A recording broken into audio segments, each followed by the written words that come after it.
you very much, everybody, for coming to join me for another story time with Deadpool.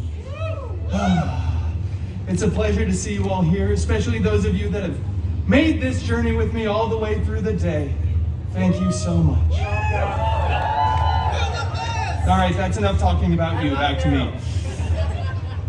We're going to do a story that is a beloved bedtime favorite and always makes a lot of money. This story is Cinderpool. A little louder applause would be nice. Thank you. I know it's late in the day, but come on, people. Once upon a time, all right, we all know the drill. Everybody together on 3. 1, 2, 3. Once upon a time. That was not very good. We're not going to do that again. Upon a time, once, Cinderpool lived in an enchanted mansion with her step-professors and her step-mutants.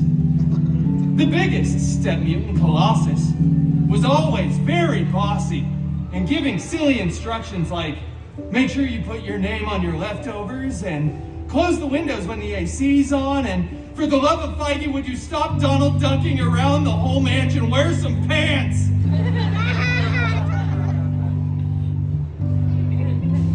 The other step mutant, Negasonic Teenage Warhead, is such a cool name, isn't it? She was always texting and rolling her eyes. She's so Gen Z. Both of these step mutants were very jealous of Cinderpool because Cinderpool had a much, much larger fan base. One day, an expendable non-union extra came running in front of the mansion screaming. It was going to be King Thanos throwing the biggest battle of Phase 3. The last good phase. Yeah. Cinderpool desperately wanted to go to the big battle, but Colossus said, "No, it is too dangerous, and you are not a good part of the team." Colossus then ripped apart Cinderpool's favorite costume, and Negasonic blasted it with her mind powers. It was so cool, so Gen Z, so on fleek, no cap sigma. Cinderpool was distraught, and he was very exposed as he ran out onto the mansion grounds, stumbling for dramatic effect. But then he looked up, and he saw something forming. It was a beautiful, golden sparkle circle. And out of that sparkle circle stepped Cinderpool's very hairy godmother.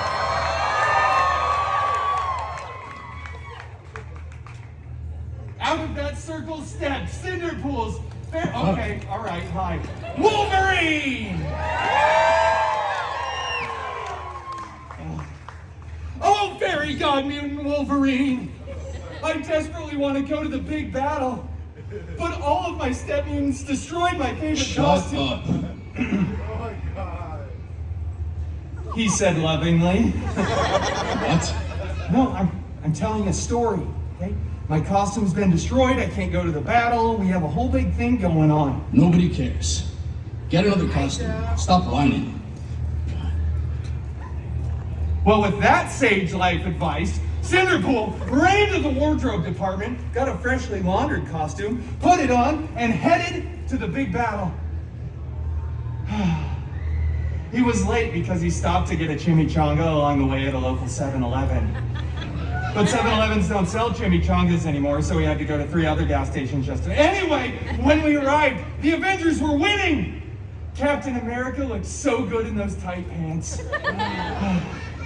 Cinderpool looked around for his fairy god mutant Wolverine, who was... I'm going to Pim's.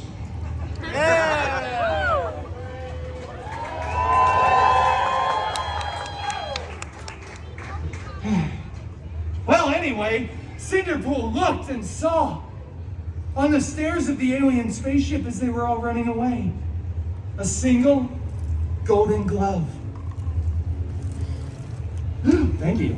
Good job. Cinderpool picked that glove up and said, I wonder if this fits, and put it on. After a bunch of buzzing, whirring, and clicking, it was a perfect fit. Tony Stark looked over and started screaming, no, take that glove off. Okay. And then all the other Avengers started running over. Tony Stark keeps yelling, I don't want to be in this franchise anymore. Let me do it. Stop, do not snap. So Cinderpool did snap, both physically and mentally. He does that all the time, just snapping over and over. People were disappearing, reappearing. It was really dramatic. There was crying. A lot of things happened. But eventually, Cinderpool stopped, and everybody was back. Except for those people that always show you all the pictures of their dogs. We don't like any of those people just walking around with their phone. But Cinderpool was the hero. At that point, all the Avengers tackled Cinderpool to the ground, ripped the glove off of him, blah, blah, blah. When the whole film went to theaters later, they replaced Cinderpool's face with Tony Stark's. He gets to be the big hero, and then it goes on to become the most profitable film in the Feige Cinematic Universe, the FCU.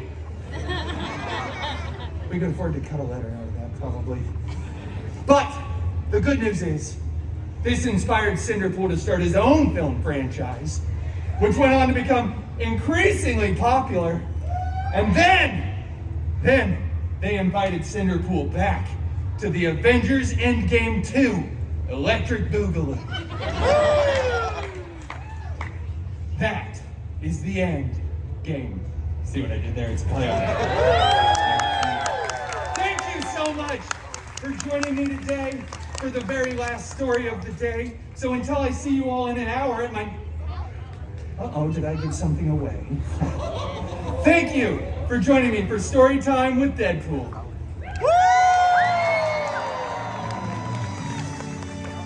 You're too kind. I promise I'm not going to be anywhere in an hour. Don't look for me relatively over there.